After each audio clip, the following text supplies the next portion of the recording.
আজকে আমার ডিফারেন্ট কিছু খেতে ইচ্ছে, তাই ভাবছিলাম কি খাবো, পেস্ট্রি টাইপের কিছু একটা খেতে ইচ্ছে।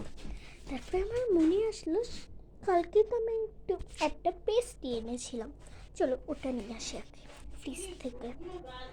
ঠিক আছে, আমি নিয়ে আসি, ওকে বাই। হ্যাঁ, আমি আবার চলে এসেছি পেস্ট্রিটা নিয়ে। আমি এটা 200 টাকা দিয়ে নিয়েছিলাম একটা পেস্ট্রি শপ থেকে। এই যে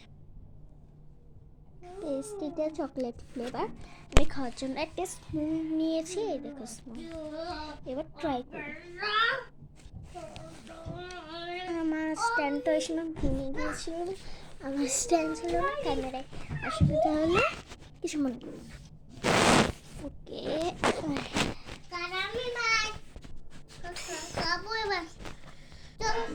স্পুনটা নিয়ে এসেছি, এবার চলো খাই।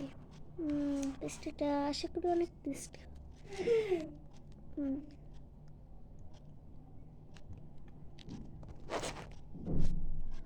ফার্স্ট বাইটে এটা খুব চুজি, ভালো।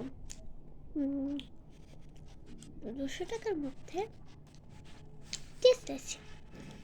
এবার আমার ভাইকে দিয়ে টেস্ট করে যে ও কি বলে, তার দেখে দীপ এখানে আয় তো, বই এখানে।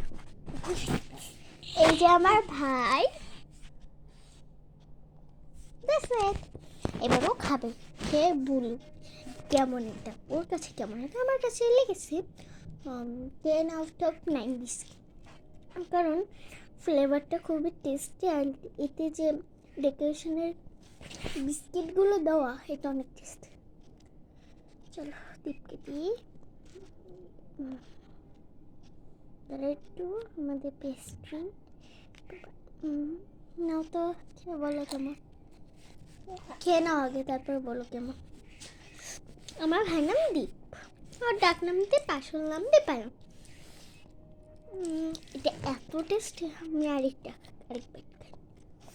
আমি আমি ইয়াম্মি। এই দেখো কে কিভাবে দেখায়, কেমন আমি ইয়াম্মি ইয়াম্মি ইয়াম্মি। ওর 3 বছর। আমি এবার আমি একটা বাইট, আমি ওরকম হ্যাংলা না যে হ্যাংলার মতো খাবো, এটা খুব ফার্স্ট। সেকেন্ড বাইট একটু করে নিয়ে যাই। এটা অনেক মজা ছিল, তাই না? এটা মাফিন কেক, তাই না? ও বলতে চাইছে এটা অনেকটা মাফিন কেকের মতো টেস্ট। হ্যাঁ, অনেকটাই।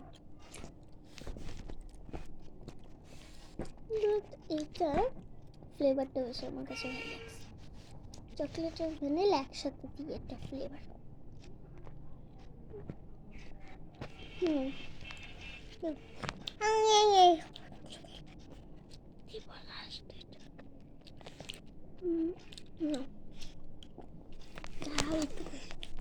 তো আমি আর কথা বাড়াতে চাই না, দ্যাটস ইট।